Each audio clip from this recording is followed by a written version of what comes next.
You'll see me. All right, here we go. All right, so you're gonna want to pull this about a fist away from.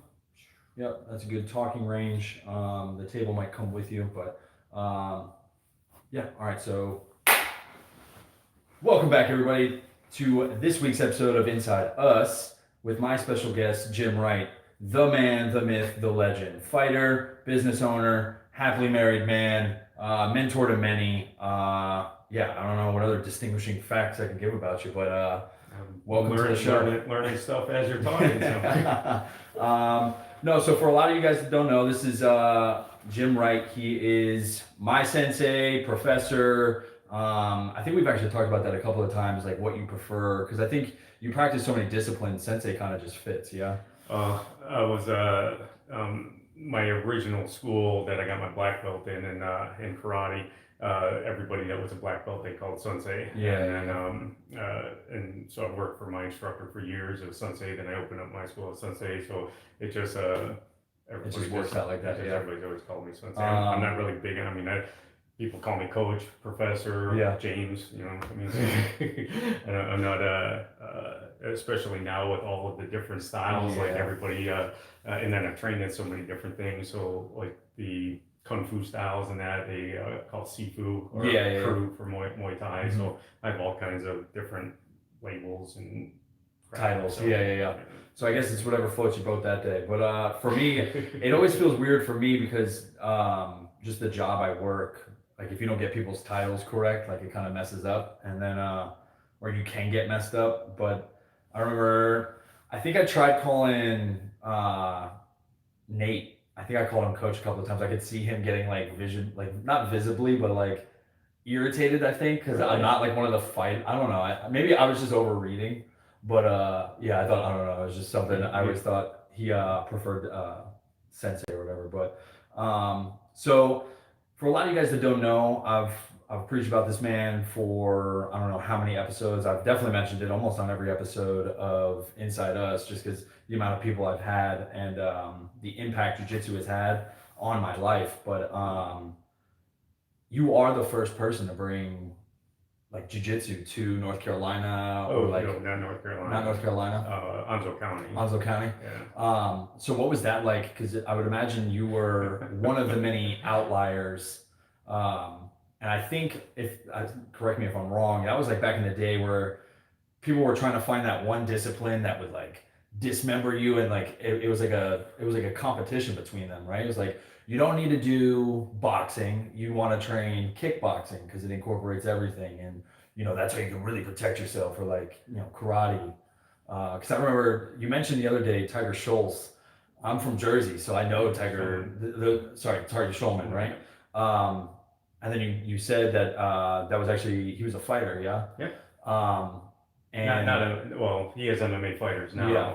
It was different, like there's thousands of styles of martial arts. And so like when you say like karate, there's all kinds of different rule sets for different tournaments. But, because there's like point sparring and stuff like point sparring, and then there's knockdown tournaments, and then there's stuff that I found it's funny. Yeah. I competed in knockdown tournaments when I lived in Rochester, New York, and you couldn't punch to the head, but you can full blown kick or knee to the head. Yeah. Which is like, that's like the UFC's like 12-6 rule. Yeah. It's like, okay, I mean, a knee to your head is gonna hurt way worse. The Frankie Edgar knockout, like that's one of the biggest examples of that. Like that was Ben Askren. Like anytime where that head is just getting cracked like that, like you're taking your whole body, putting it into the point of your knee. That's okay, but I can't punch you. But I can't punch you. So with the different rule sets, I would imagine, obviously training camps and stuff are different, but as far as the competition between schools, like was it, I get like the only other competition I could think of is like Karate Kid, right? Like there's like the dueling schools. I don't mean to put it in that context. It's not as silly as the movie. I know that stuff like does exist in that. Yeah. And I mean, I know people that have gone through it. I don't know that I have like rival schools. You know, I don't really. If I do, I don't really. This might sound bad. I don't really care. Yeah. You know, make your money, make your money. You know, I do my thing. They do their thing. And I got some pretty.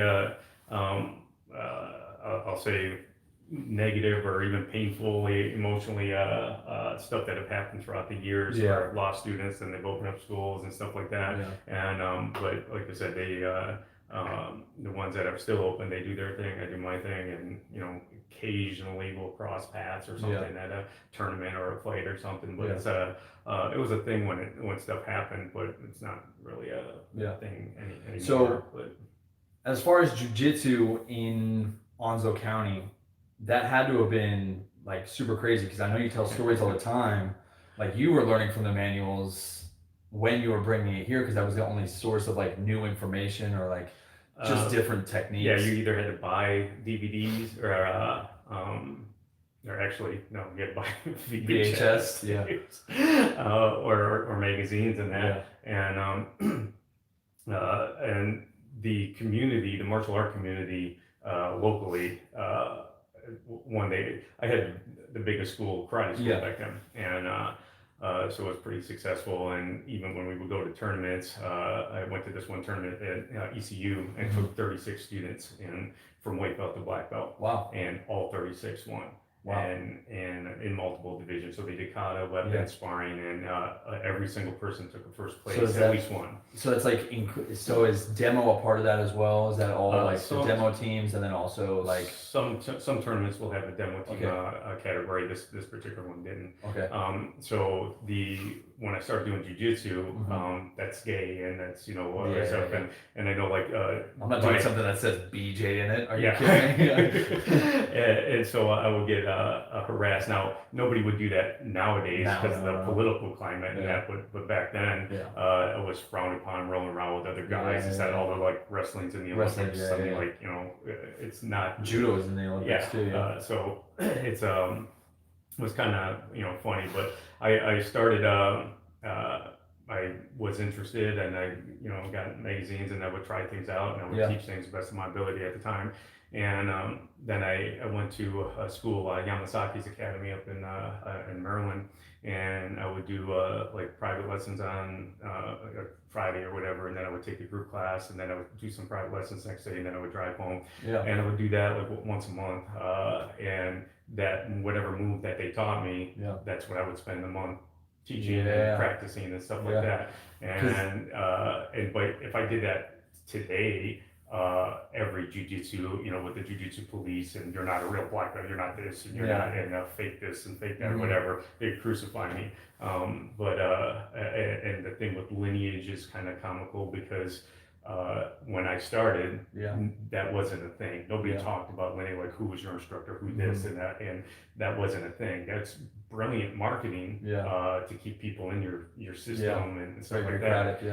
But I was going around to seminars, learning stuff. I didn't really have an instructor. Even when I went to Yamasaki's Academy, I would have different instructors there. So I mean, it wasn't like a loyalty thing, because that was just a friend of mine knew them. And, I went there, and then I found a school in Charlotte, and I would go there and do private lessons and stuff like that. He's since passed away, the guy that I was taking lessons from there. But I would just go around in the seminars and do my best. So I didn't have an instructor. So like I see these things on forums, like you can tell that it's a fake, McDojo or whatever, because they don't have a defined lineage. I'm like, back then, that wasn't a thing. And it might have been a thing with some places, or maybe in California or something, but and that's an issue too, is like people want to feel like they're in. So jiu-jitsu is already, I feel like, you can obviously attest to this, jiu-jitsu has to have exploded as far as popularity, practitioners, and just, I think, overall notoriety. But I think people are in that niche group already, and then they also want to be in the niche group of the niche group. So it's like, I think it's very silly to be definite cult aspects of exactly. You got Gracie's and is it Machadas? I don't like.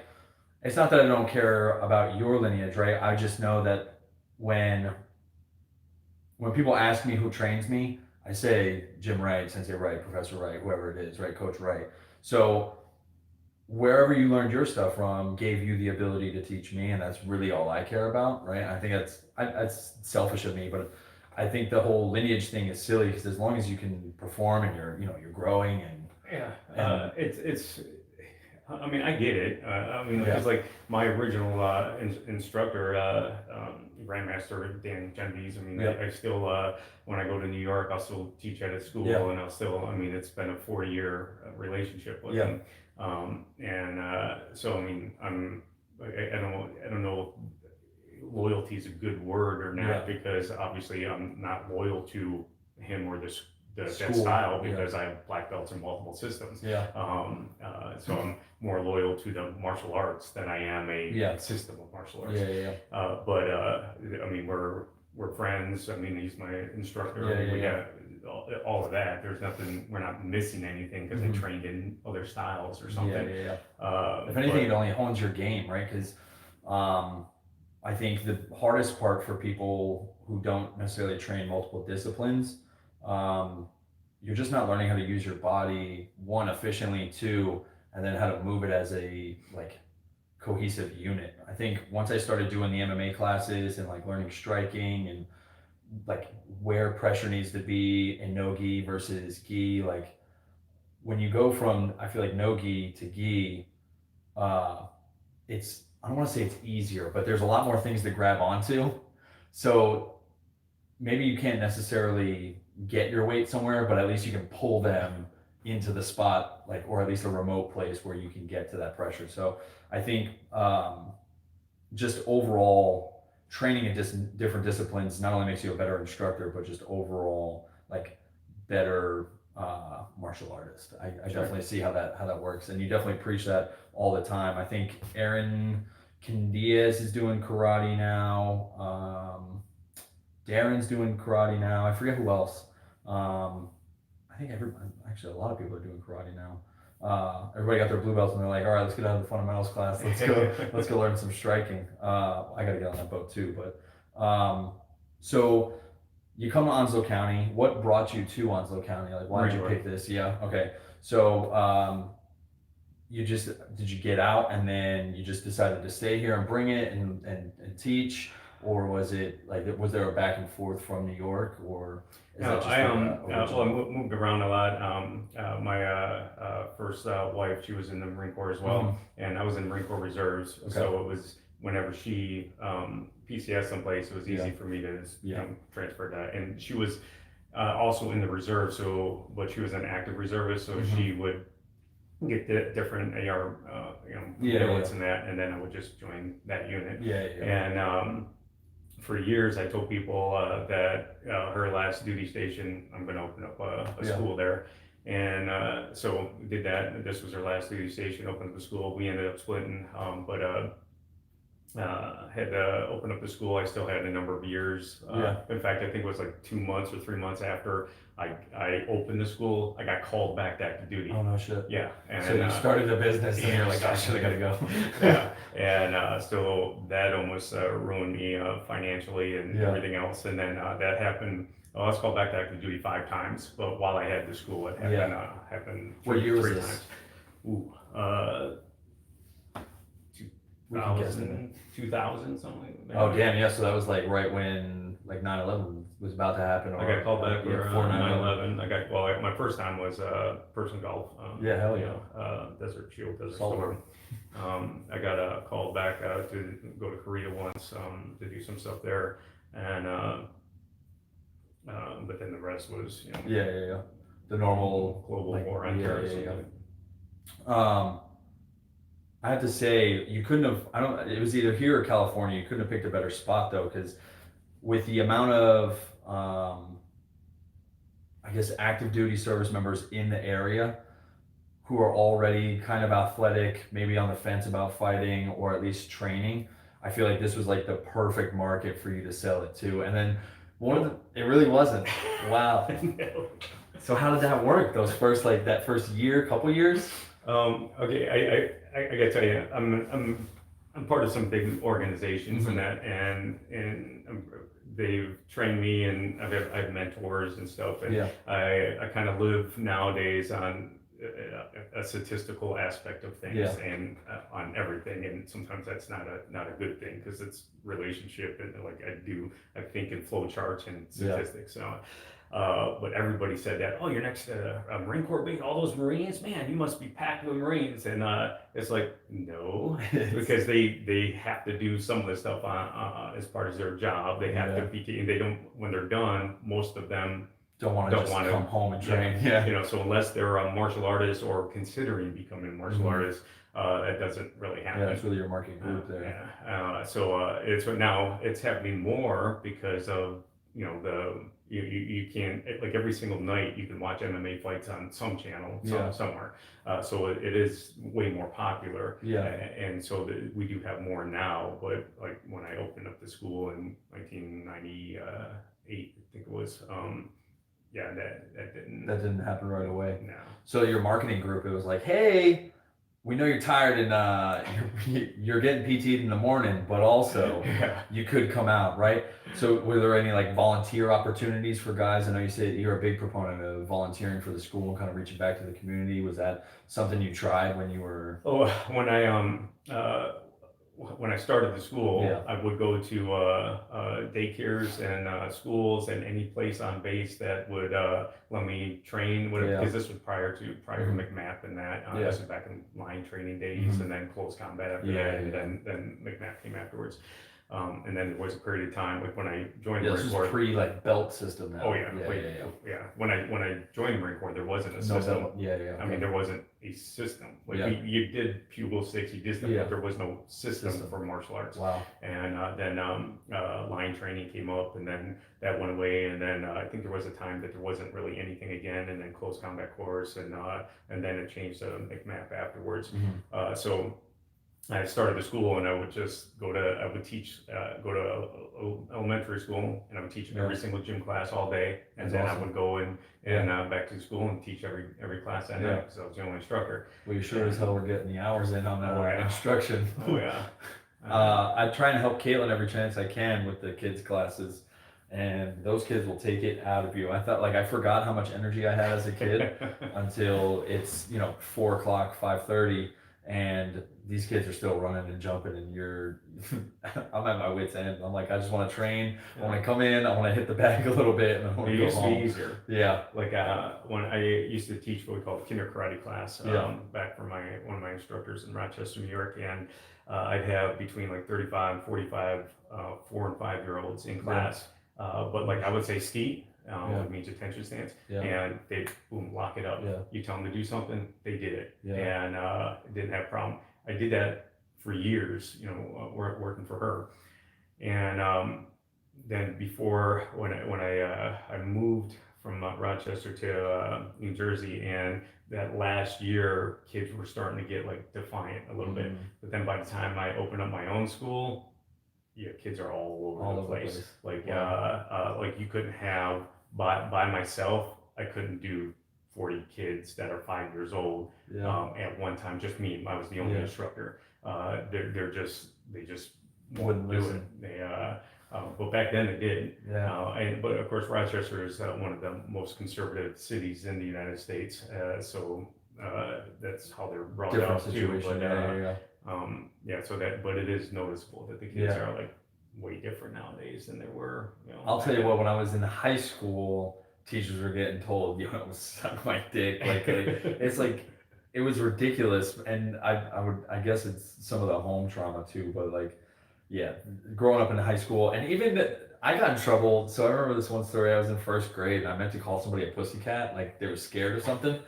But for some reason, the word cat just never came out of my mouth. So the teacher literally wrote me a fucking note, sent my ass on the bus, and my mom had to call, and it was a whole thing. She's like, "How did you even know this word?" And I'm like, "I didn't even know what I was saying." Like, it was the worst time. I couldn't say. I meant to say pussycat. But then the teacher's reaction, like they went, "Oh, who said it?" And I'm like trying to say cat, but I can't. And then, I don't know, I just froze up. And it was one of the not most embarrassing, because I wasn't that good of a kid, but I think I was a little bit more behaved than the other kids. But yeah, that was one of the schools have definitely gotten different. And I think social media is a big proponent of that. my People say daughter's stuff on whatever social media, Facebook, whatever, Yeah. that you would just never say to somebody in Ever. person. ever. You know, it would just Yeah. not even. You might think it, but Mhm. you would never verbalize it. But they're No. keyboard Yeah, warriors. yeah, yeah. And I've been threatened. In fact, I posted a video on some of the Reddit groups I'm on Yeah. of our Halloween party, and I got like 9 emails slamming me for not wearing masks and being COVID safe and all this other From a stuff. flu. That's my biggest issue Yeah. with this thing. It's a fucking flu, man. It's killed less than the flu. The flu kills babies. The kid, like, the flu is a murderer, and we're still talking about COVID. Yeah. At work, they just started letting it, like, if you're vaccinated, you cannot, like, you don't have to wear a mask. And I'm like, it took us 14 fucking months to figure that out. Like, come on, we don't even need the vaccination. Literally, so for everybody, I don't system do Yeah, their thing. I don't explicitly say like what I work for, but the organization I work for is just like, it's ridiculous sometimes. I think it's literally an organization made up of men who are between men and women who are able-bodied, healthy, they are fit, and they range from the ages of 18 to 40 and up. So it's like, to think for 1 second that demographic would even fit the sickness is ridiculous to me. I don't know where we stand now, but Jacksonville was the most was it physically fit community at one point in time Yeah. since I've lived here. I don't know where we stand now, but we were a healthy community because of the military. Yeah, you know? yeah. And so like we don't hit the demographics that would At all. At all that would. Now, I'm gonna tell you now, since I've been working for the organization, I would say fitness has declined. Yeah. And I think it goes back to that saying, like, hard men create weak times create soft men create hard times, and it just Yeah, recycles. So we've got to be somewhere between Yeah. the soft times and the weak men.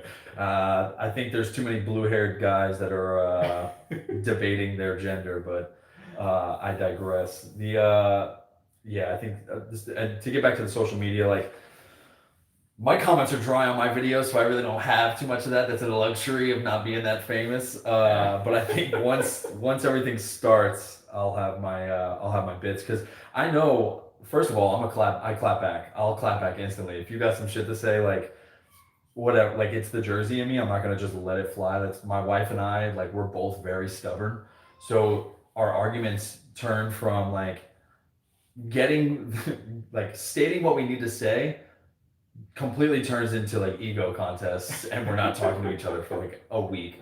I shouldn't say a week. I think the most we've gone is like 3 days, but like, we're getting mad at each other. We're like there's absolutely no reason to close the trash can as hard as I did the other day because of an argument. But it's I don't know. It's ridiculous. Well, like, if depending on who watches this, the comments about gay and jujitsu and stuff that, somebody will it'll hit up. Yeah, that'll hit somebody like I'm gay and I don't do jujitsu, so that's not accurate. It's like we get it.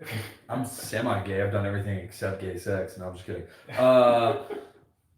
And like, here's my biggest stance on it. Like, if you want to be gay, if you want to be bi, whatever, like, it doesn't affect me. If that's what you do, that's what you do. Like, that's how I've always been. I'll tell you what. I have a bit. Like, I thought racism was pretty rough. I grew up in a very black community, right? So like, I found myself, I'm the minority inside my school, right? So like, I could kind of see how, I guess, like, the cops treated people in my neighborhood. And one of the biggest things I noticed is, like, one, being a black person, black woman, black man, right? It's already hard enough. There were kids in high school that decided to be gay. Yeah. You're double entendreing yourself, and it's like you're putting. They're born that way. They were born that way. Yeah. And some of these motherfuckers, you could tell they were born that way. They had some sugar in their shit. I don't know what the fuck happened. But what was the best part is that the gay dudes were always the fucking funniest, because they would call teachers out. Like, the gay dudes kept it more real than a lot of the fucking straight dudes, because they didn't care. They were comfortable. They were like, I don't give a fuck. Yeah, so what? I suck dick. And it's like, whoa, We are in homeroom. It is 7 o'clock in the morning. Nobody needs to hear that right now. Like, can you What talk the to my fuck? girlfriend a little Yeah, bit? yeah, She's yeah. not really into that. Yeah. You know, give her some Like, tips. God damn. You are eating Cheetos and a Monster right now. You might want to calm the fuck down, all right? You're all fucking charged up. Did you even do your homework tonight? They're like, no, I didn't do like gay shit. I'm like, see, every day you fucking proved it, you know? No, but social media is such a big proponent, and I'm in the generation where it's kind of we've now always had it. Facebook, I mean, since I can remember, Facebook was MySpace, middle school. I guess yeah, it was like mid middle school into high school. Like social media has always now been a part of my life, and I can't even imagine what it's going to be like for my kids because they're already at like they got tablets and stuff, and I have to like keep an eye on the fucking tablets. I'm Like, hoping Elon Musk buys Facebook and shuts it down like he said he's going oh, I can't wait. And nobody's even on Facebook anyway. Like that's another thing is, and the only thing that'll happen is another app will come out, and then that'll be the new rave. Like TikTok right now is on fire, and it's Instagram, but there's no pictures. That's it. That's all it is. It's messaging. Like you can DM people, but I think with the real Well, yeah, I don't hit that demographics because like I've seen posts that like if you're like over 30 years old, you should not be on TikTok. And it's like, okay, there's an age requirement now. yeah, for social no. media? There is like a whole group of older Really? TikTokers. Oh yeah. It's a big platform for comedians because that's the way they get the younger audiences. Sure. So I think as far as a marketing tool, maybe not necessarily to monetize on it. I think it's a really good way. I know for at least me, I'm able to work out skits. I'm able to work out like just ideas I have and see if it's funny. And one of the stupidest videos I have on TikTok right now is just me, like it's an upward angle, and I just like recorded, you know, the videos where the kids will watch like other kids unwrap toys. Have you heard about Yeah. this craze? Yeah. I literally that's all I did, and I said the point of view was from the tablet, and I'm just pretending to be one of my kids, and I'm like rubbing on my nose like this, and I'm just watching it, right? And the POV is from the tablet, and in the thing I'm like, you know, welcome back to the YouTube channel, guys. Don't forget to like and subscribe. Today we'll be watching a kid, watching another kid, watching another kid, watching another kid unwrap this toy. Thanks. Follow for more. And that's the one video I've got like 150 likes, 150,000 likes on it. It was one of the stupidest things I did on there. Like the skits where I'm like putting thought behind it, and I'm like, yeah, I'm gonna have a background in it, and I'm gonna do this, I'm gonna try and say this. Those are the ones that's like, yeah, 200 people watched it. Yeah. Get the fuck out of here. You know, it's the stupid video. So it just goes to show you it's all very stupid. It's I guess another form of entertainment. And I feel like that thing sucks me in too. Like Sure. like if Their I'm on attention span is Instagram, getting less and less and less. And less. Instagram is a fucking beast because I just got a new Defender. I'm looking at a bunch of like out or overlander pages and stuff, like cool like rigs for the Defender. I'm not even gonna fucking go anywhere with it. Like North Carolina is one of the flattest states we have. What am I gonna fucking do? Go to the what's right here? The Appalachians? I guess maybe one day, but like not right now. I don't know why I'm like wasting my time. And that's just another thing is the attention span. It's like so much easier just to scroll rather than like I don't know do college work that I'm supposed to be doing. You know. No, but to You don't want to get me on college either. I hate every. I I think I'm gonna get my associates, and that'll be it. And that's just so I can like say I got at least a degree out of it. But I don't think I'm gonna follow my bachelor's for it. I got too many other things I want to do, and it's taking up a little bit more time than I thought it would. So I would like to say, not only are you an instructor, you're a really great instructor, but you've also performed. So fighting, you've had how many professional? Just one. Just one. One pro And fight. then how many amateur? MMA for MMA. Yeah. For back when I did Muay Thai. Yep. Nobody. It wasn't. Yeah, there's no score count. Yeah. There There's wasn't no any. fuckers fighting you know, every that night. They're looked like, like yeah, it's what the about- fuck's up? And it was kind of funny because we would just go in like a 4-H barn at like a state fair kind of Yeah. grounds, and I mean people were there. It wasn't really a business per se, and every 3 months we would just whoever would show up, and whoever was roughly in your weight class or whatever, you would Oh, fight. damn, so it was like dodgeball. Yeah. You pick the And so guy it's you like, want. all right, so Yeah. and so we did that like every 3 months. Or maybe a Japanese And, Japanese bathhouse. I guess that might be a Go. little bit. It's a little bit more erotic, I guess. But so it was literally like that. Like you, so like Actually, my first MMA fight was like that. no shit. Yeah. Because I'm a pretty dense dude. I don't look like I'm 205 pounds, but I am, right? So I can't even imagine if you got somebody that's like Tyrone Woodley, where it's like, yeah, I weigh 175, but they're really like fucking Yeah. walking around at probably 215. Well, okay, my first fight is actually okay. So it was similar.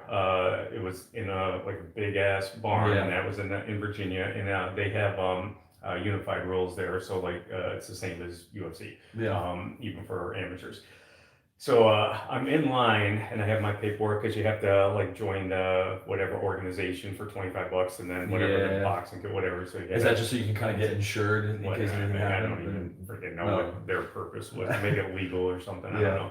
And so I'm waiting in line and I'm talking to the guy in front. We're just casually talking, and I hear the guy behind me, and he's like, "Man, I hope they got a fight for me. I hope there's somebody my weight." And I'm looking at the guy. I'm like, well, "Okay, well, everybody's in line, so yeah, I'm guessing." Yeah. He's like, "Man, I've been training hard for this," and I'm like, "Oh, okay, that's good, man." He's like, "Man, I ran 3 miles this week. Man, I'm ready to go." What? And I'm like, I'm like, what? I'm like, you ran 3 miles this week and you're ready to fight. I'm like, I think you're in the wrong My fucking line, jaw brother. just dropped. I said, what? And I'm like, do you train? Do you do martial arts? He's Yeah. like, yeah, I'm a street fighter, and I've been a bunch. I'm like, oh, okay. And sure enough, he got a fight, and I think I could be. I'm within 10 seconds here. I think it lasted like 25 seconds. Might have been 35, but I mean, they came out. He put his hands up. The guy hit him again, dropped to the ground, got on top, hit him a couple times, just referee TKO. stopped. Yeah. And No shit. That's kind of like the Ben Askren fight last weekend. Did you see that? Jesus Christ. That's probably the guy. That Ben looked like he literally didn't fucking prepare one bit. I've never Did they seen say somebody that he look like did? a sack of potatoes. yeah, He I mean, literally looked like a $1 bag million. stuffed with potatoes. True. It is just a payday. Yeah. Maybe some fucking CTE on the side, but Jesus. Yeah, and all his posts, back to the social media thing, he like all his posts he was clowning. And I watched this show, it's the Food Truck Diaries with Brendan Schaub. He was a heavyweight fighter in the UFC, and now he's a stand-up comedian, and he essentially does a lot of Showtime stuff. But he had Ben on. He's like, here's the thing: if Jake Paul knows how to box, I'm fucked. I already know that. I'm fucked. I'm gonna get knocked out. But if he doesn't, it's fine. I'm good. And I think just like the Masvidal fight, he walked away with it. And he was just like, all right, whatever. I mean, I got paid, whatever. It is what it is. There's nothing I can change now. So that's pretty funny. That literally is like a similar story, and it's still playing out. Yeah. Except Ben Askren's a fucking Olympian and world Yeah. champion, minus the street brawler. Yeah, who that wasn't. who fucking size your ass up. No. But that's not the only one. I mean, I got a ton of stories of people like that Shut I up. mean have no clue of anything, that don't train, Yeah. but for some reason think that they'll do well in the cage. And again, it lasts like 30 seconds, under a minute for sure. Yeah. No way. And I know you damn can't- well. No. You can't do that. No. You couldn't do it. I mean, I guess you could when it all started, but if you went against somebody that trained, you didn't have any hope. Yeah. I mean, it just, it's like if you go to a jiu-jitsu tournament and Yeah. you're a karate guy, Yeah. you're gonna lose. You're done. Yeah. There's Yeah. just no. I mean, you will lose. It's like some of the UFC guys that like will kind of sit on their butt against the strikers, and they're like, Yeah. "Come on, come to my guard, come Yeah. on." And they're like, "No, you stand up," and then you're at a fucking stalemate, and the rest like, "All right, boys, let's I keep gotta it tell you, working." that kills me. That's stupid. I think it's stupid on both parties, but I think it's stupid for the guy that's standing up to Yeah. say, "Stand up, Yeah. get back on your feet." I would just keep hitting you, Yeah, and in fact, that's That's that's something my you teach, philosophy. yeah. I mean, That's if literally what you if teach. they're going, "Come on, get my guard," I'm like, if you can get me in your guard, I'm just Yeah. gonna keep kicking Kicking your your legs legs, all yeah. day. And if Until we you go win. the whole round that way, then we go the whole round that way. Yeah. And I've had fighters that have done that yeah. and won. And that's very wishy-washy too, because a lot of the refs, I don't know where you stand on this, but I guess if there's a stalemate, I can understand. Like if there's no forward progression, stand them up, I guess reset because there's nothing happening. Sure. But I think I've got to imagine if you're somebody who's a slow starter, Kamaru Usman, right? Like somebody who's, I guess, they're withering their opponent like down. They're just wearing them out. It's like I feel like it should be against the rules to stand them up. Like let them work, you know. If they're working, then for the most part, the guideline is about 15 seconds or so. If there's Yeah. no action, Yeah. then stand them up. If they're against the cage and there's no action, then separate them. Now there was a UFC fight that was in Pennsylvania. At the time, it was considered the worst fight in UFC history, and they had a number of competitors that figured out, they're playing the rules, Yeah. and they were wrestlers. They would just pin the guy up against a cage and they Yeah. would hold him there and nothing would happen. So you go around of them hugging each other and the guy throws a couple, but the guy that's pushing the other guy against the cage, he's the aggressor, so he's winning. Yeah. So all he's got to do is hold you there and didn't get hit, didn't get taken out, nothing. Easy money. And easy money. And they Yeah. won and so they're like, okay, we can't have that anymore. Mhm. And so that's where they came, okay, if there's no action, then break them up. Because But, people forget also it's an entertainment too. Right. As much, it's not like it's an Olympic sport. It's not like countries are competing. It is entertainment at its core value, right? Or, Sure. or at least at its core, not but maybe not necessarily the value. But I think the companies want exciting fights because that's going to make more money for the company. Sure. So I think That's it, like you were talking about the Olympics, yeah. Yeah. So like wrestling, in fact, I think wrestling is not in the Olympics anymore. I can't remember. I know jiu-jitsu is, so if Yeah, they're just that- switching that's up the this year. ground game, yeah. Yeah. But nobody went to the wrestling matches, so they're Yeah. like, okay, we're not making any money, Yeah. so nobody was interested in wrestling. Even Now, though it's in literally one of the judo- first forms of Yeah. sport ever created. Yep. And then like judo, the flashy part of that is the throws. Yeah. So then they get all these, collegiate wrestlers that are doing like double leg takedowns and winning. And judo's like, oh, well, we can't have that anymore Yeah. because people aren't watching. They want to see the big throws. Yeah. And so they like, okay, you're disqualified if you touch the legs. And so now in judo, It's literally you just can't the touch collar legs. and wrist grip. Yeah. You just got to do throws. And I mean, you could trip, but you can't use your hands to grab the legs to do stuff anymore. And so that makes it more dynamic, Mhm. but that also ruins careers for guys that are Yeah. wrestlers, that they got to change all this stuff. Yeah. It's kind of like Taekwondo. A lot of tournaments they'll give like 2 points if you kick to the head, 1 Mhm. point to the body. If you're in the air and you kick and score, then you get 3 points. Stuff like that. So the flashier Because stuff gets the more flashy points. stuff, Yeah. and so that's why you see all these people jumping and spinning and doing all this stuff. Yeah. And Tornado it's kicks. cool. Yeah. There's a guy that fights in Bellator. I forget what his name is. Oh, he's a light skinned dude.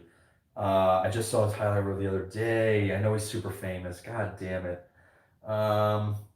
Is it Johnson? Andrew Johnson? Mhm. Oh, damn, I can't remember. Anthony Johnson? Either way, this dude, like, I think he did a 360. It was supposed to be a kick. The guy was prepping for a kick, and then Spin the yeah. second time. yep, got spinning with the second time overhand right, Yeah. and just drops this dude. One of the craziest things. I'm trying to get my spin game up. It's funny because when I started, Yeah, spinning was bad. If you did a spin kick, yeah. then you don't do that because you're exposed your back. Yeah. And that you're weak, and they can do this and they Who's can do gonna that. catch you midair as you're yeah. spinning? And you didn't kick below or above the waist because it's too easy for somebody to grab your kick and that. So there's a lot of it's kind of funny to see how the martial arts have evolved in that, and then people will make arguments about certain stuff that's not their own thought. Yeah. They heard it from someplace else, and now they're just regurgitating it. Yeah. Because if you think it through, and I've been guilty of this, because one of my first instructors, he would say like, karate, it's a lazy man sport. And I'm like, I'm pretty sure it's not too lazy because I'm getting my ass kicked all the time. And he's like, because it should just take one technique. If you get in a fight, just one technique and it's done. Yeah, you should know what you're doing and just it's in. And I'm like, okay, it made sense. If I do karate and you don't, and whatever, we get in a fight, okay. And then I watched the first UFC, and I'm like, I don't think one technique's gonna do it. Yeah. I'm like, and then as the UFC progressed, and like people get kneed to the head and stuff, and they keep going, I'm like, okay, that was all bullshit. I'm Yeah. like, so I'm glad I didn't get in a fight in that time frame because I would Yeah. like hit somebody, they would have went, Yeah, now should have done that. now the calf kicks are coming. Calf kicks have. Here's the thing: calf kicks have been in the UFC forever. That's not a new fucking thing. People are just implementing them a little bit more. Like Edson Barbosa had one of the fastest fucking. It was either the leg kick or the spinning heel kick. He was quick as fuck, and these are not new techniques. They're just new because people are employing them into their game. Oh, and part of it's marketing, or like Yeah. the one that made the cat kick, he just did it a lot, Yeah. you know, and like, okay, like the mirror arm bar, okay, and nothing against Frank Mir, I mean, but that was around long before he did it. I mean, long before he did. Yeah. So 1912 actually. Was that 1912.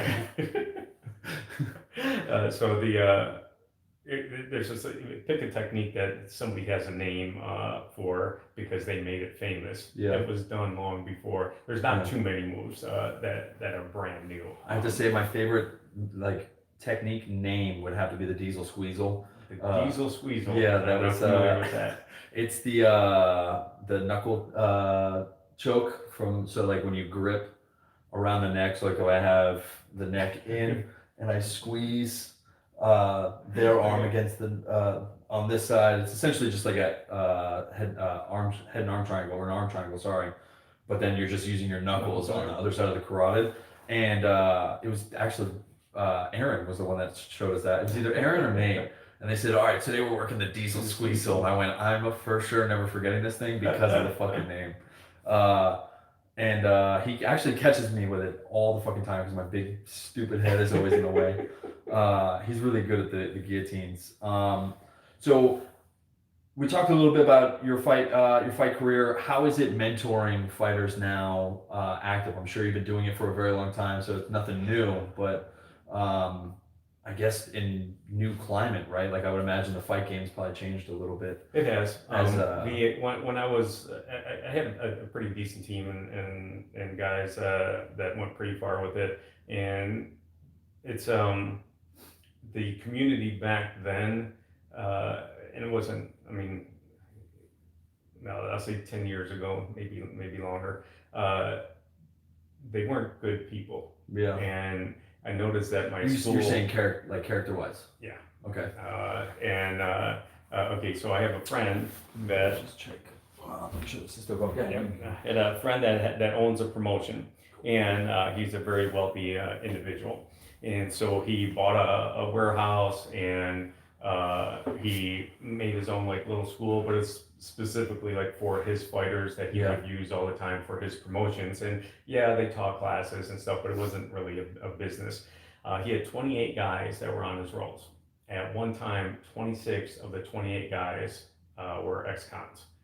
Oh shit. Yeah, so there was times that he had to bail people out of jail To go fight. to go to the fight, Holy shit. and and not judging anybody or anything like that. Yeah, I don't but think that's the point that you're getting yeah, at. it's the character, and if those are all the people that you hang around, you become who you hang around. Yeah, for So sure. like for example, the school, I had a couple hundred students, and then I really got into MMA and for myself, and then for the MMA fighters, and we had about 15 fighters, and then the rest most of them were karate students back then, and I started to notice that went from like 200 students to like 170 to like 150 to like 100, and I got down to 28 students. Holy shit. And now my teaching the classes didn't change. I Yeah. still taught the same front kick. I still had Yeah. the same humor. I still did all this stuff. But the atmosphere and all the people that were there just weren't great people. Yeah. And some of those guys are in jail now. Holy shit. And so when I So got you to were that just- low, Yeah, so were you, I don't want to say kicking them out, but you were just like, hey, or were you saying like their devotion to it, like they would get so wrapped up in their, I guess, extracurricular activities that they would start disappearing or just stop showing up? all the students, you mean? Yeah. Oh, no, they just didn't like the atmosphere. Yeah, okay. Because okay, like an example, a big complaint that I had was prior to the classes, we had practice and that. So a bunch of guys that just MMA shorts, so they don't have their rash guards or Mhm. anything on. And so the kids would come in and we didn't train smart. Mhm. We were new to it and it Yeah. was, we trained stupidly. Yeah. And so every day, every practice was full contact. Yeah, there's a lot of all studies the that time. show that it's like, Yeah. yeah, you only get Just a number of hits to the head, and I guess you don't want to do them Yeah. during training. Yeah, and so people would come in and see that, and they didn't want their 6-year-old Yeah, see around people that get knocked area, out. yeah. I had one guy that made it to the UFC, and every practice he'd knock somebody out. Wow. Every practice there was blood, and that's cool, whatever. Yeah, tough guys and Yeah. stuff. But not for business and not for Yeah. moms bringing in the kids and Yeah. stuff like that. So a bunch of other things happen, and just personal, like horrible story stuff. Yeah. I went through the divorce, custody battle, and then Yeah. losing the students, and then I got called back active duty, and so financially I was just ruined and stuff. And then I got 28 students now, and I'm used to having like 200, 250 students. And so when I got down to like low point, I'm like, okay, I got to change. Yeah. And so I fired a bunch of students and Yeah. fighters, and I started over Started again, over clean slate. and then I focused more on the karate and jiu-jitsu and not the MMA, and I got out of the MMA world for a For while. a little bit, yeah. And then and it worked really good. I got up to again I think we had over 500 students at one point, and then things changed. Did some of those students stick with you, and they kind of dropped the MMA stuff as you did, No, I or? fired them. Oh wow. Yeah, Yeah. all the Yeah. ones that all the people that I hung around that were Yeah. problems. I'm like, hey, okay, love you like a brother, but Yeah. it's my business, and I gotta cut ties, I yeah. gotta so don't take it wrong. I'm not insulting you. I'm not we didn't have arguments or Mhm. anything like that. It's just like I'm going a different direction. And well, one of the guys is still at the school. Okay. So it's been 20 years. He's Yeah. been at the school, Oh, and yeah. and we're great friends. Well, 20 years now. But everybody else kind of just Dwindled kinda- off. Yeah. So, as far as so I've had Chino on the show. Love She him. was the one that got me back. Yeah. Like I had no interest in doing And the doing fight it again? stuff. I had no interest in tournaments. So, and any of that. Were you? Was it more of like if he's gonna do it, I'd rather be there and make sure he's taken care of, or? Oh, man. He's got a cool story too. He's come a Yeah, he long does. way. Yeah. So he ran into some problems with Mhm. different gyms, and so he was a student of mine a long time ago. Yeah. During that time frame. Yep. And he was not coachable. Yeah. Which is kind of funny because he is now. But he came in not for himself, but his fiance or girlfriend at the time, she had a kickboxing fight coming up, a Muay Thai fight, and he asked if he can use the cage. So he Yeah. wasn't trying to do classes or anything. He's like, hey, we come in and train? I don't have another Yeah. place, and so I'm like, yeah, sure, come on in, and I had the Christmas decorations on the cage because we had a photo shoot with Santa Claus. So Yeah. I'm moving all that out of the way. And Oh, we trying know to your make- seasonal. Your seasonals. Yeah. We know your And, seasonals. so then he was training her, trying to get her ready, and I saw some things that could possibly help out, and I could not say anything. So then I help out a little bit, and then he took a fight, and he had lost a couple fights back to back, Mhm. and then I paired him up with some people, and I just knew that there was fundamentals that were missing. Yeah. And so I taught him a couple things and showed him a couple things, and then he asked me to train him for the fight. Yeah. And so then trained him for the first fight, he won, and then trained him for the next one. Yeah. And I won the title with that one, and then it's just kind of progressed, and he went from just working out with his girl in the cage to me and him working out, and then a couple people, and then he joined the classes, and then he helped out a little bit, and then he took over to kickboxing, Yeah. and now he's helping out with the kids, so now he's Yeah. full-time. Yeah. His story's amazing. It's come along. It's crazy how much, like, sometimes you'll be like, no, I'm out. I'm fucking done. I feel like, I mean, I had no interest, man. Yeah. The tournament stuff, no. None of it. Enrique got me into the Yeah. tournament stuff. I had no interest in that. Yeah. He's like, oh, but you can make money and you can do this, you can do that. I'm like, It's not about that, don't yeah. do it. Yeah, I feel it. And this weekend is our third tournament. Yeah, I was gonna say it's the third one coming up. Yeah. I'm still on the fence. I don't know if I should go out for it. Not that I'm nervous or anything.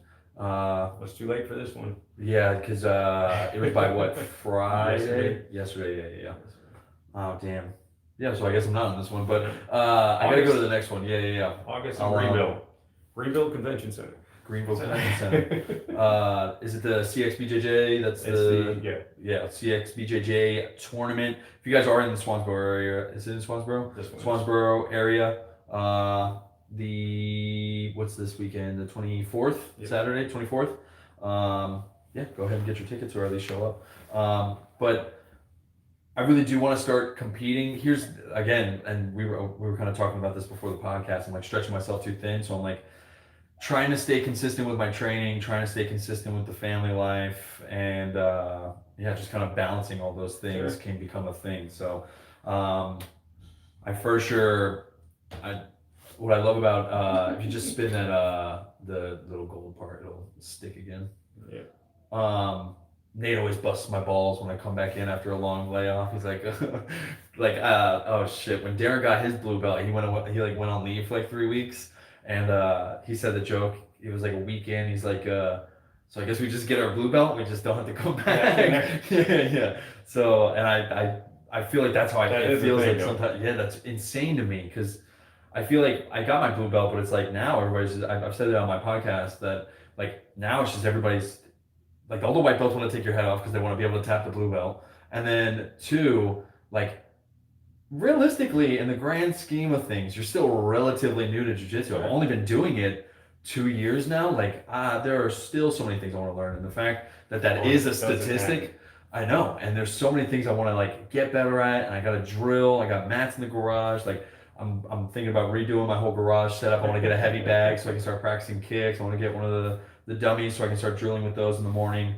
But it's just like there's so much I want to learn and I want to get good at, and it's insane to me that people will literally cut their training off like, oh, got a belt, all right, I'm out, like, and then that's the coattail they'll ride, like, yeah, I'm a blue belt jiu-jitsu, like, you're supposed to say that for the rest of your life, dude? You should like just say you're a martial artist. Well, I can't even tell you. Back even before jiu-jitsu and MMA was a thing. The karate thing was brown belt.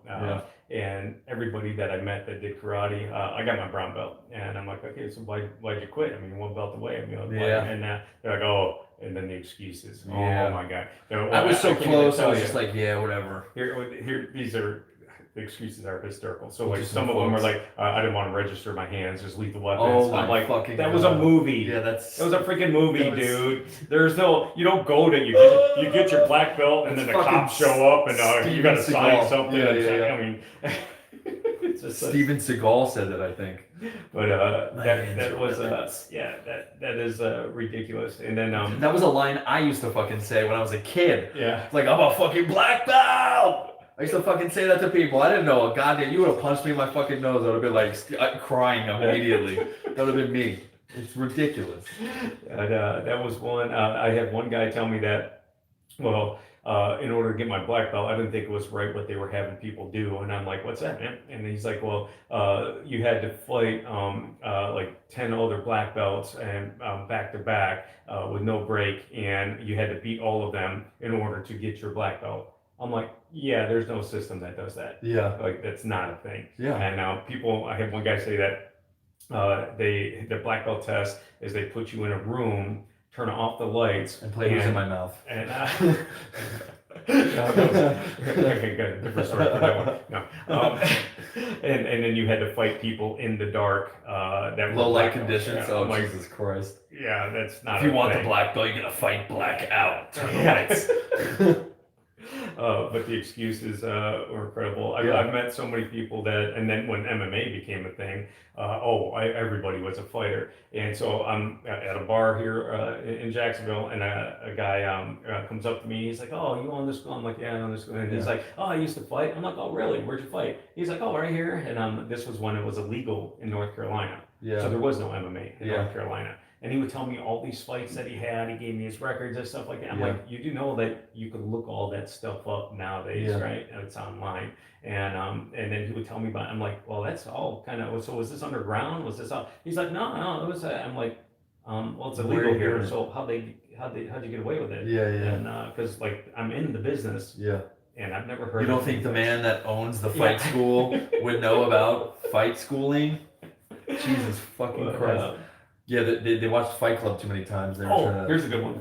I'm at home on whatever Friday night, Saturday night, whatever it was, and I'm actually watching the UFC fight, so probably Yeah. Saturday.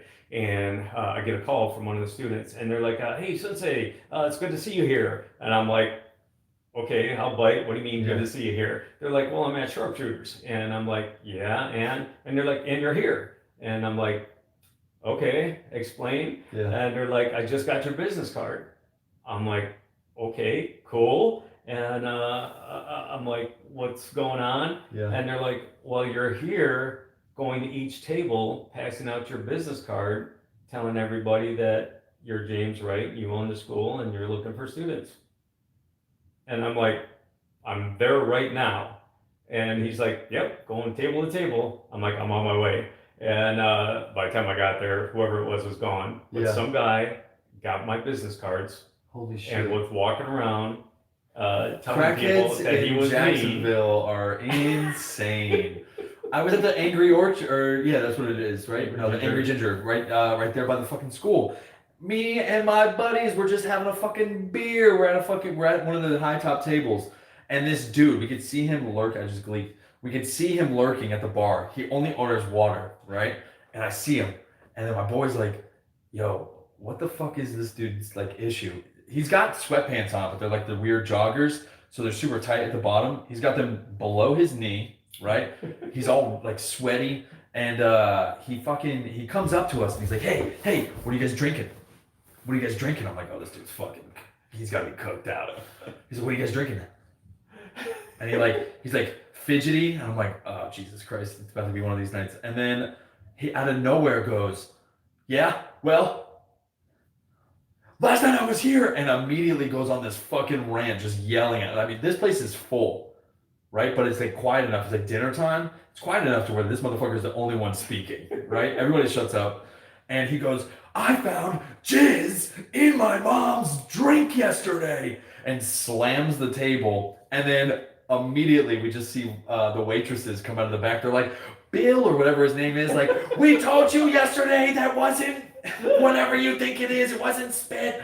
And like, so this has already been a fucking thing. And he's ranting and raving. He's like, "I just get back from fucking deployment, and this is what I come home to." And I'm thinking, I'm gonna have to fucking drop this dude, because like he's talking to me. I'm sitting at a table with like 5 other dudes. Because you were with his mom. I'm fucking his mom, I guess. No.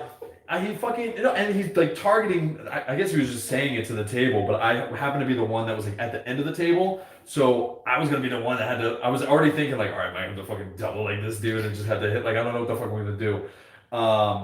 And he's ranting and raving, and like you can see the bartender and the cooks behind. They're like, the cook comes out and goes, "I didn't fucking do it!" And it's just like this fucking insane situation. And like now, like the table next to us, we're like, "What?" And like they're like, Welcome "Damn, to what'd y'all Jacksonville." do?" And I was like, "Can somebody put that in my drink? Like I want to be what the fuck he's on, you know?"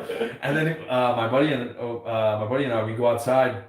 Of course, this motherfucker drives a Prius. He just skirts off, and he's skirting off in the fucking Prius, all angry and shit. He almost runs the red light. It was insane to me that it was so unwarranted, the volume he had for no reason. But dude, I can't even imagine what it would be like getting caught saying you're like a fucking fake. That's like when I first came to the school, and the first question they ask is, "Do you have any prior training?" Or like, you know, do you have any experience in, you know, martial arts?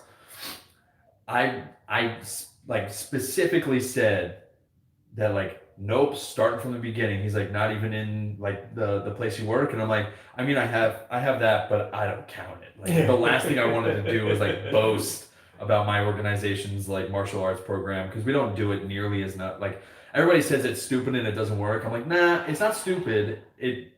we don't train it enough. If we repped at it, where that was a part of your weekly schedule. It's a check That's in the box exactly system. yeah. And It's for so promotion. do this move. Yep. Check.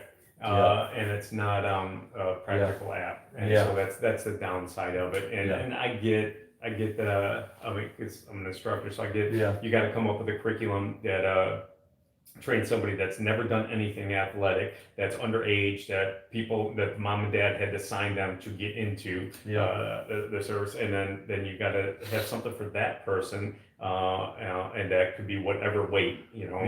and you got to have somebody like graduating from Annapolis Yeah. that's coming in, that's a phenom Still has to athlete, be stimulated by the program itself. yeah. So I mean, like you have to have a program, a curriculum that has that for everybody, which is difficult to do, and then to get any talent out of it in the way that I don't want to say in the way that it's taught, but in the way that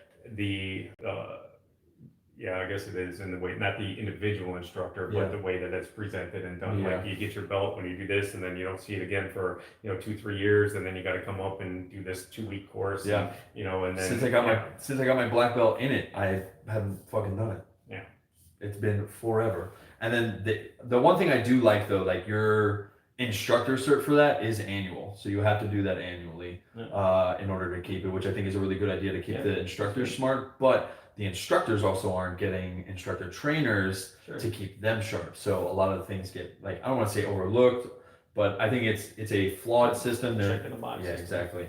It's definitely meant for. I didn't realize how this thing was. I think it's more of a promotion thing now than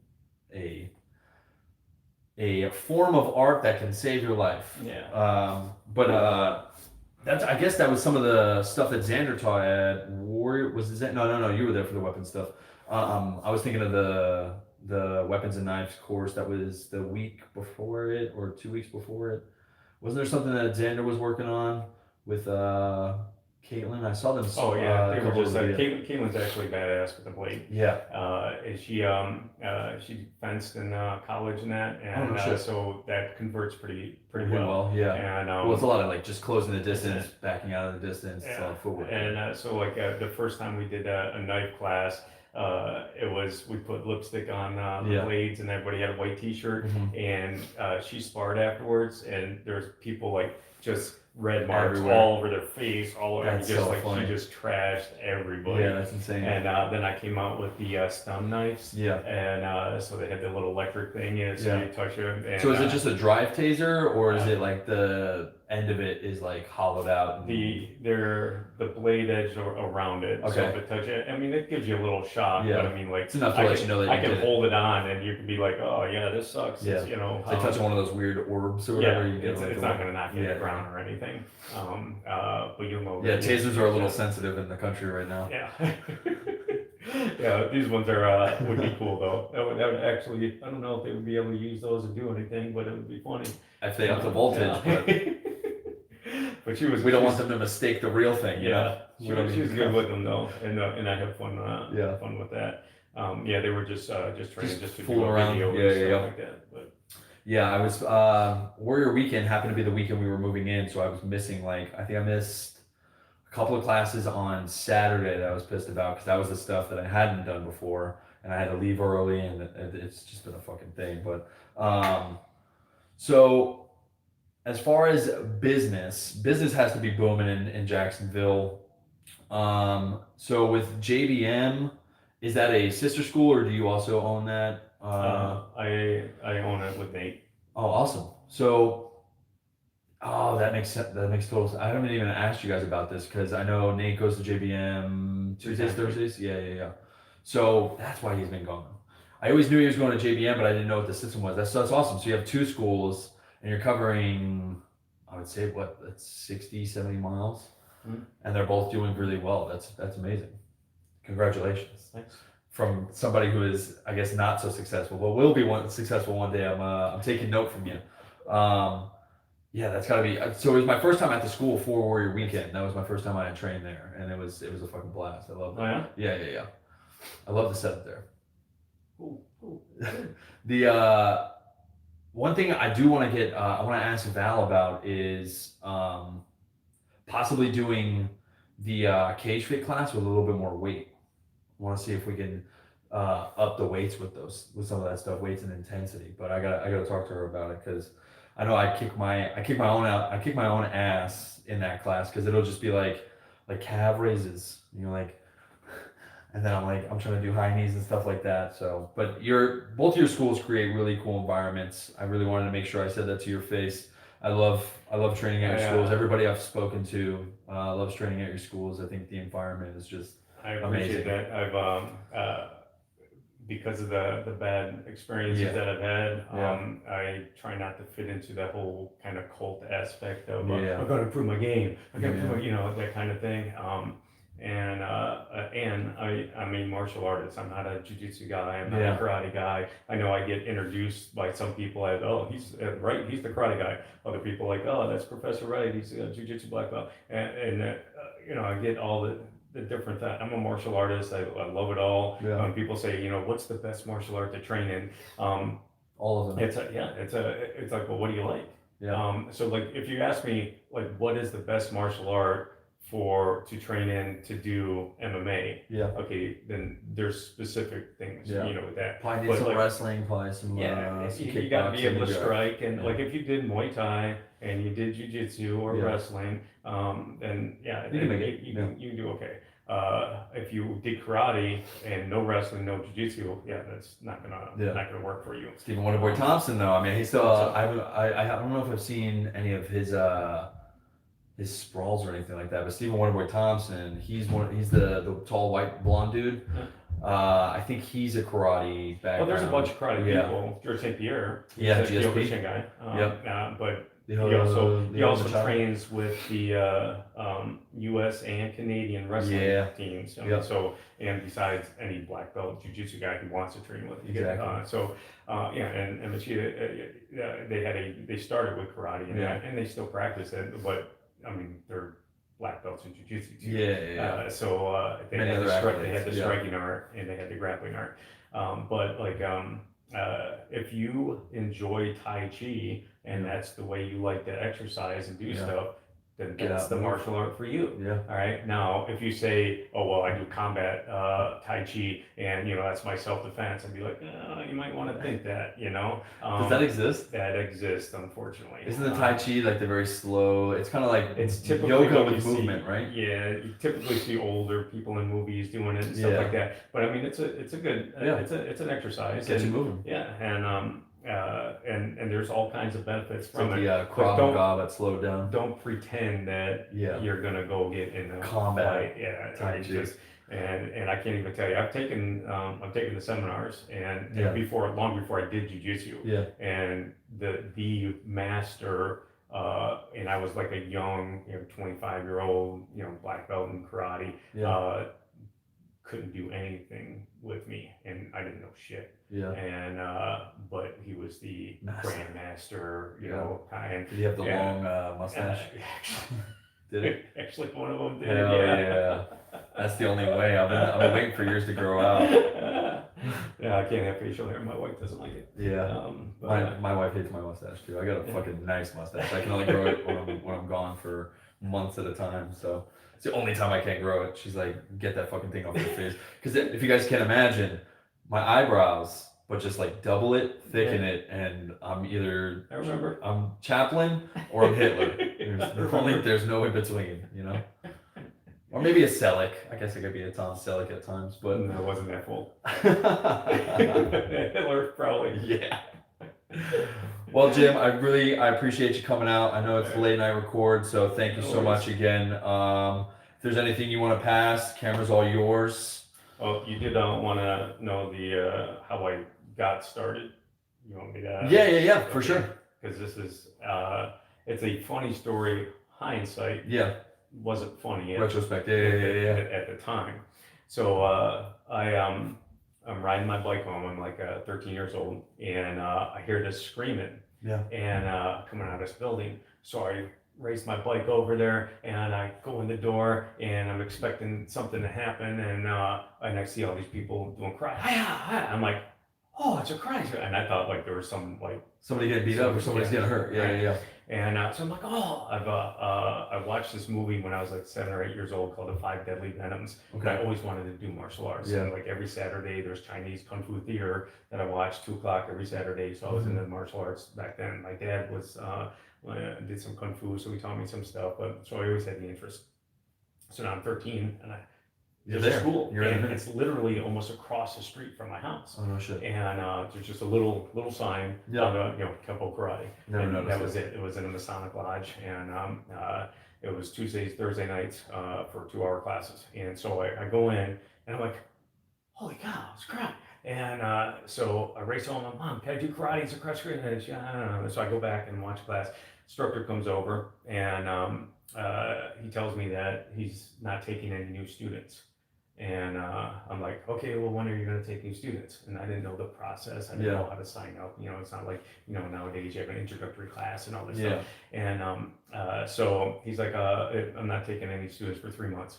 And I'm like, okay, I'll wait. I'm like, can I watch classes until you're ready? And he's like, yeah, I guess. And he didn't think I would sit and watch classes. So Tuesday, Thursday, You were there I watching was there. classes. In fact, they would do kata. I would go on a parking lot practice. I'd come back, learn the next move, go on the parking lot practice, come and learn the next move. And so Wow. three months go by. I already know a couple of the forms, and I know some of the sparring combination there. And I'm like, okay, it's been 3 months. Can I start now? And I could tell, I remember the facial expressions and he was, not wanting me to. And he's like, yeah, I guess you can He's start. like reluctant. Yeah. And so I sign up. I come to my first class, and they didn't sell gis or anything like that. Yeah. So I had to go. I went on, got a Black Belt magazine, and in that Asian World of Martial Arts had an advertisement, and they had a ninja outfit. And so I bought the ninja outfit, and the pants has the belt attached to it, Oh shit. and it's a black belt. Okay, I didn't know belts. I didn't know any of this stuff, right? So I walk into my first class, Black belt. black belt. And he looks at me, he's like, where did you get the belt? I'm like, it's part of the uniform. And he's like, what do you mean? He's like, cut it off. And I'm like, cut, you got a knife or sit? I'm like, and then I'm trying to think, how's it gonna stay on? Yeah. And so he gives me a white belt, and I tie the black belt, and I tuck it into the pants and that, and I put the white belt on. And so he already doesn't like me. Of course, I didn't know that. Yeah, but, Because you were saying you were a black belt. No? Yeah. And so I start training, and I get the shit beat out of me. Yeah. And then a couple of years go by, and I'm getting the shit beat out of me. And behind my back, they called me Ninja Jim. Oh So shit. now I'm 13 years old, right? Yeah. And I'm just taking classes Tuesday, Thursday, and getting beat up all the time. And I'm Yeah. just thinking everybody's getting beat up, and it's just Yeah, class. that's It's just it, normal yeah. me. So like I went to my junior prom with 2 black eyes. Yeah. Because my instructor beat me up, no joke. Oh fuck. We're sparring and 2 black eyes, and so all this stuff. Now, fast forward, I'm 35 years old, and I'm at a black belt dinner with all of the Kempo guys Yeah. that were still into it, all the grandmasters Yeah. and all that stuff. And they're like, "Do you know the story of Ninja Jim?" I'm like, "Ninja Jim," and they're like, "Yeah, that's you." I'm like, "What do you mean, Ninja Jim?" And they're like, "That's what we used to call you because you came in your first class and you were wearing that ninja outfit, so we called you Ninja Jim."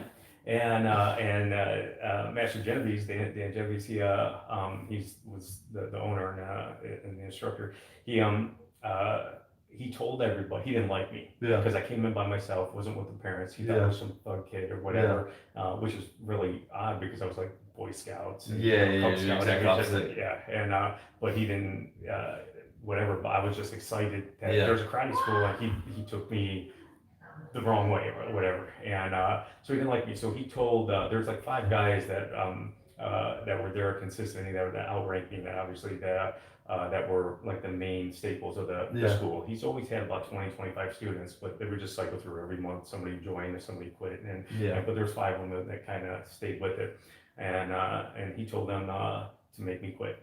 Oh shit. So So you endured. they beat the shit out of me all the time. So now I'm going for You're tongue in cheek at this fucking thing, like You son Yeah. of a bitch. So they're like, I think you were going for like Greenbelt or maybe it was something like that. You had been there for like 3 years, and we just got done beating the shit out of you, and you just kept coming. And he goes, I remember going to Master Genovese, and he's like, what do you want us to do? Because I don't think he's gonna quit. Yeah. And well, you've been there 3 years, you know. Yeah. If I would quit, I would quit already. Yeah, and so that was the Ninja Jim story. Ninja Jim. And I might have to name this episode that. Inside Us with Ninja Jim. Oh, it gets better. So I learned all this stuff, right? So now it's a joke within our little community. Now I went to this martial art convention in Vegas. After the convention, I get on a plane, and for whatever reason, the way we booked stuff, Mary wasn't sitting next to me. Yeah. And so I sit down, and this guy comes up, and he's like, I think that's my seat. And I'm like, okay, so I get up so he can, sit there. And I'm like, you're Stephen Hayes.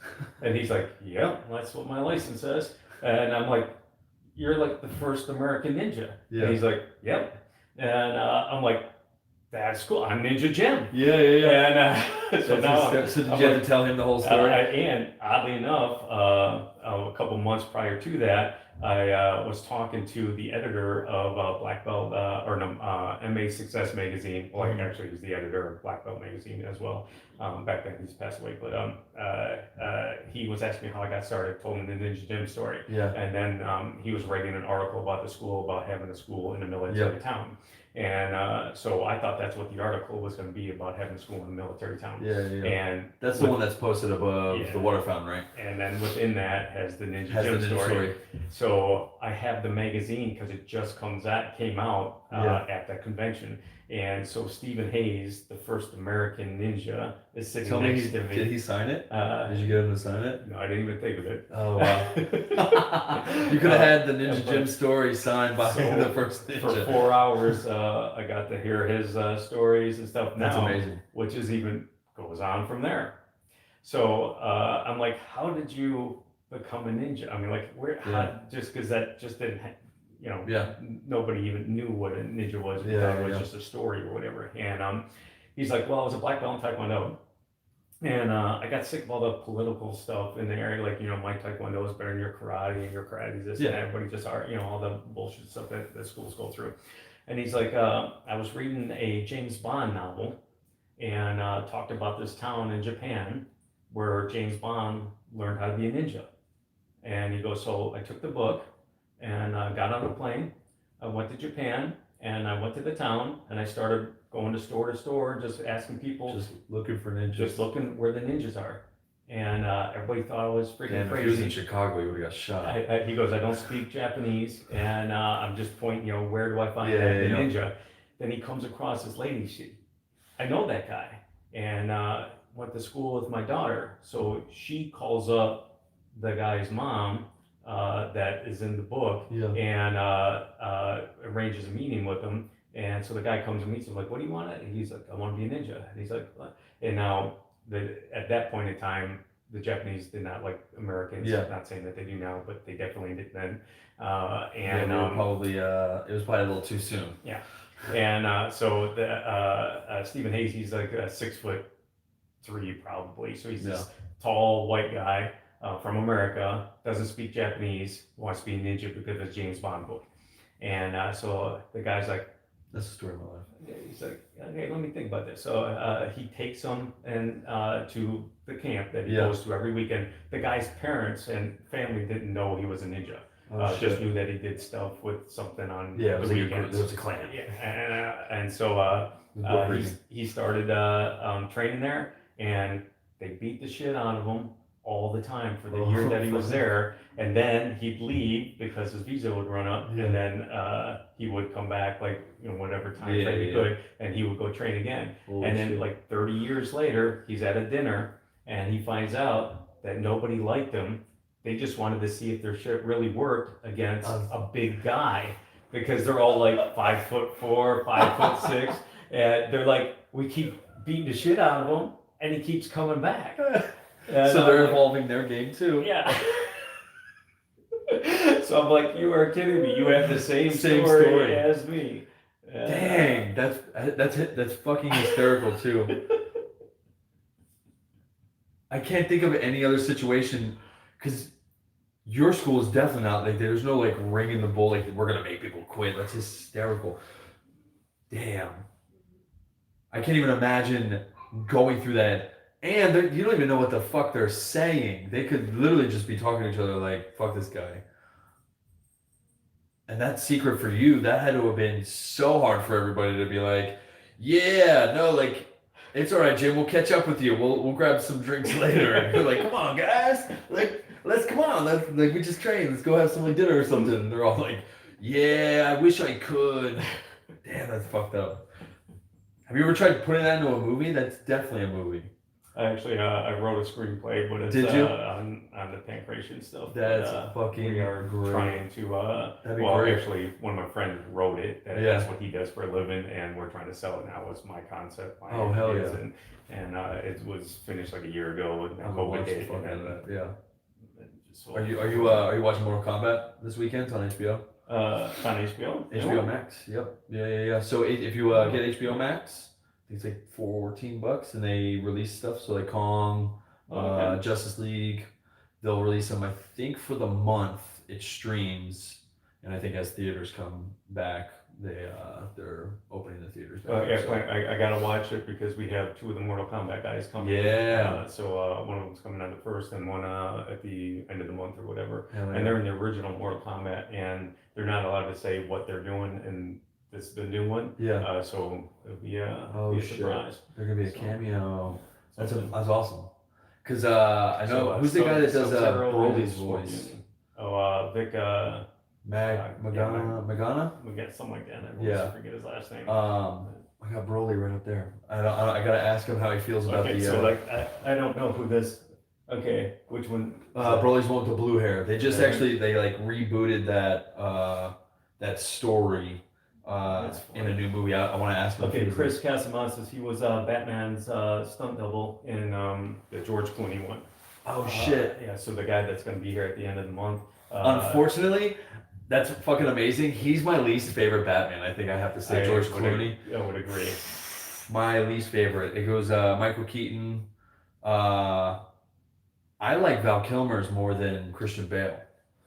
I like Christian Bale. I think it was because I grew up with the Val Kilmer. We had one video for Batman on VHS, and it was Batman and Robin, Batman Forever, and I burnt that fucking VHS out. And I actually just saw it. I was at one of these. I think it was like one of the thrift stores, and I saw it on VHS.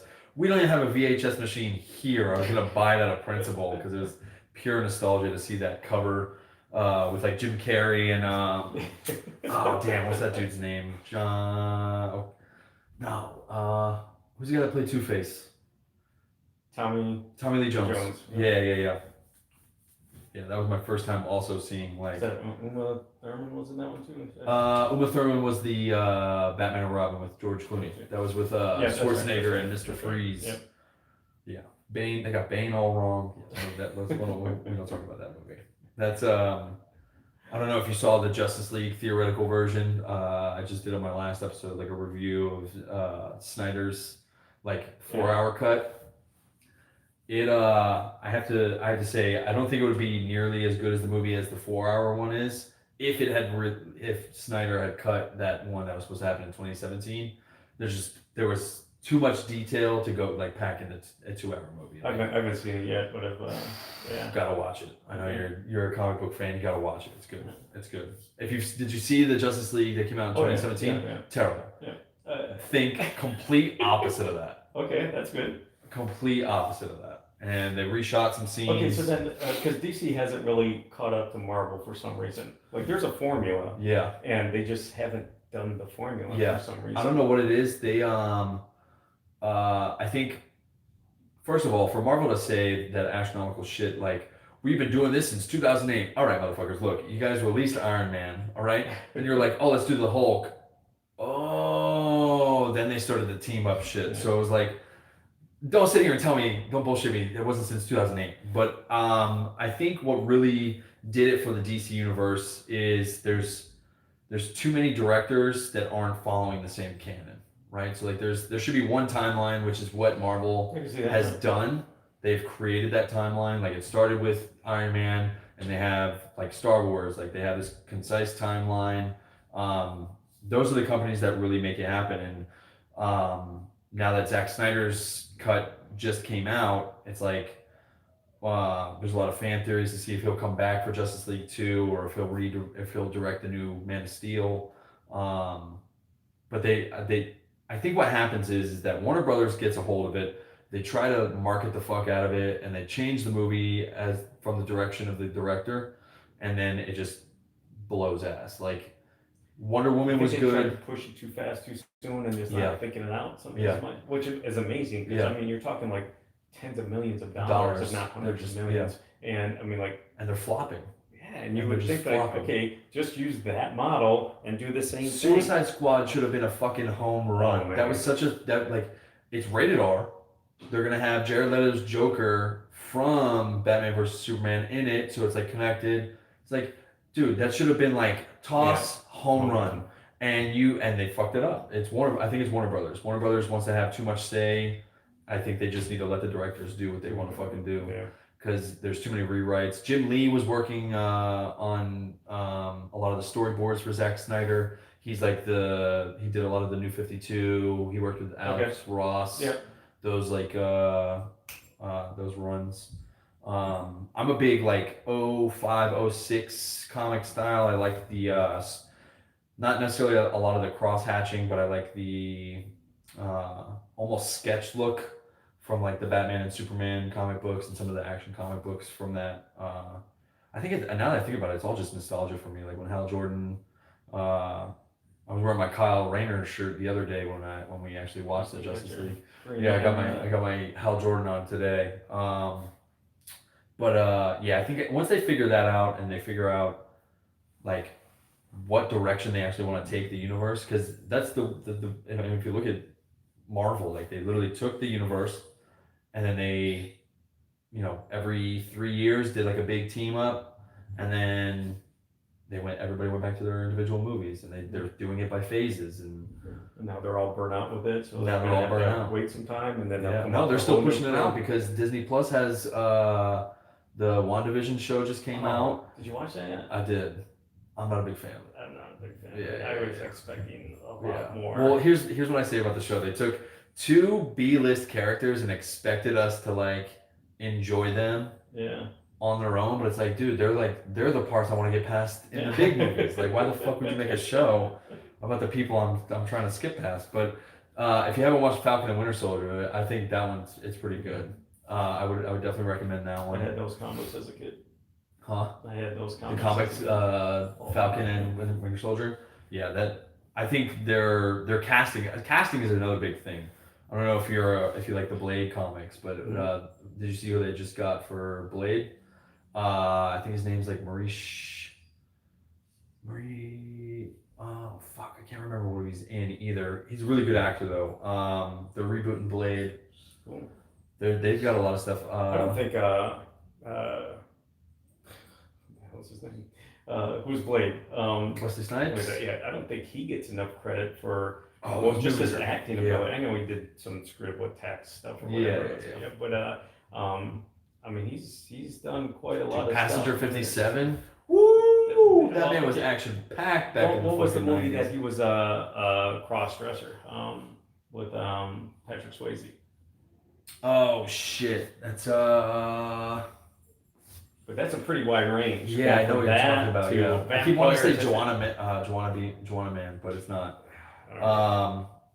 But anyway, I mean, Yeah. he Some range. He's yeah, range. and I don't think he gets the credit that he deserves. Not nearly. And he's a legit black belt. He put on, I think it was for one of the Blade movies. He had on whatever channel it was, put on like a 2-hour show of Behind the scenes. of that. Yeah, behind the scenes, a little bit of that stuff. But then he got promoted to 5th-degree black belt. Oh shit. And so it was a bunch of martial art demonstrations, Yeah. some movie stuff, people coming up and just speaking, and Yeah. it was a martial art show for 2 hours of just Yeah. different things and a highlight stuff from Blade. From Blade. And and then it had him doing martial arts in Yeah. that as well too. And Because so the he's fight legit. scenes in those movies still hold up. The Blade series. This is funny. I used to promote this just as a joke in the classes.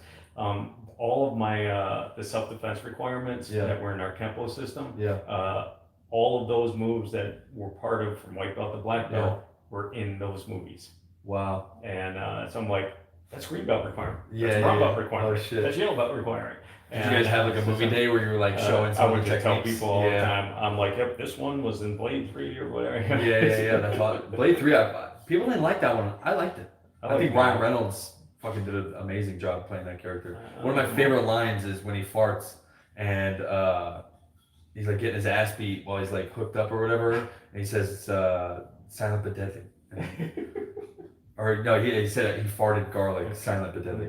Yeah, oh my god. Yeah, I'm super happy that Marvel's rebooting Blade though. I think that was one of the things. That and they need to. I think the Punisher. They need to figure out what did you watch the Netflix series? Yeah. So good. Yep. If they don't bring John Bernthal back as the Punisher. I tell you, I watch him in other things, Yeah. and I just can't see anything but Punisher. But Punisher. Yeah. I'm like, That he's is- gonna beat the shit out of it. Yeah. What's he doing? And you're watching him in like Yeah. Ford versus Ferrari. Yeah. Yeah. And he's like in a fucking suit. You're like, oh yeah, it's that guy. Oh, like, Yeah. always. And that's a hardo dude too. Like if you've, I've watched some of the stuff that he's done. Like he's gone on Joey Diaz's podcast and just talk about some of his upbringing. That's a legit motherfucker too. I don't know if he trained. I'm guessing that he's fought, done something. He's had to have. Yeah. I mean, that knows he's been Yeah. doing it. Yeah. And that's what I'm worried about mine. I'm like, is Priscilla hitting me in my sleep? Because my shit is broken. I've told them. So you haven't broke your nose? I don't know. Not that I know I of. would have guessed you have. Yeah. Maybe I did. I just never got it Broke set. my nose twice Yeah. by the same person, Yeah. Jeff Morris. So Jeff, Thanks. he was a white belt, Yeah. and I'm rolling. We're just about to start rolling. So I sit up in my guard, Yeah. and he's a wrestler, and he's kind of got a little distance from me, so he's not like in my guard yet. Yeah. And then he just jumps into my guard head first, boom, right in the face. Shit. And I'm like, yeah, and Yeah. you know, we roll whatever. And then that was when he was a white belt, and then I think he was either brown or black belt. He came to the school. He lives in West Virginia. He came to the school, and we're just sparring, just having fun. And I think I took a knee to the face or something like that, and did it the second time. So I've been hit. I've been hit in the nose. I just don't have any distinct time. Maybe it's just a bunch of micro fractures because this thing it's running off my face. And there's been plenty of times where I've like gotten hit and like my eyes start watering. So maybe like because I know your sinuses just go crazy when your nose gets broken. But yeah, I don't know. Maybe there's just never been one incident where I've been hit. I mean, I've been hit in the face a lot, but I've also hit my face on a lot of things. Couldn't even tell you how many times I've been punched in the face and just haven't broke the nose. Yeah. Except for Those two two times. times. Yeah. Well, you gotta Put it right back in. Like I heard it crack and it's Oh, shit. this way in, and so I'm like Yeah. I waited till we were done grappling and then put it back in. Yeah. And but Then you said nobody makes me bleed, man. As you lick it and look at him with fury. It was such a pleasure to have you on. I gotta wrap it up. Take care of the kiddos. But thank you so much for coming out. Good times. I can't preach. If you guys are in the Jacksonville area and you want to try something new, please come to Martial Arts and More. What's the address? 1146 Gum Branch Road, Suite 116. Yep, right there. Line Shopping Plaza. Right there. Because I know sometimes it'll bring it up on Google. I think it's to your old location sometimes. On Henderson. Yeah. Possibly. Yeah. Yeah, Food Line Plaza. Come if you go to workout. the Henderson place, you'll be surprised because that's where the pole fitness is. So you'll meet your wife who pole fitness. So and you will probably have a much better visual than you will at the gym.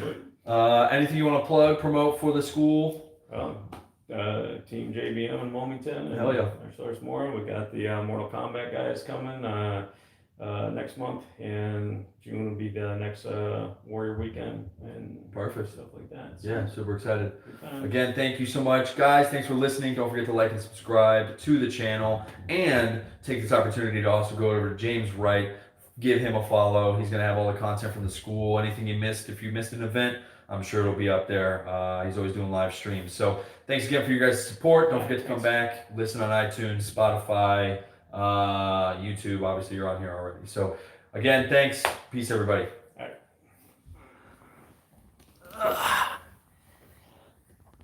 Good stuff.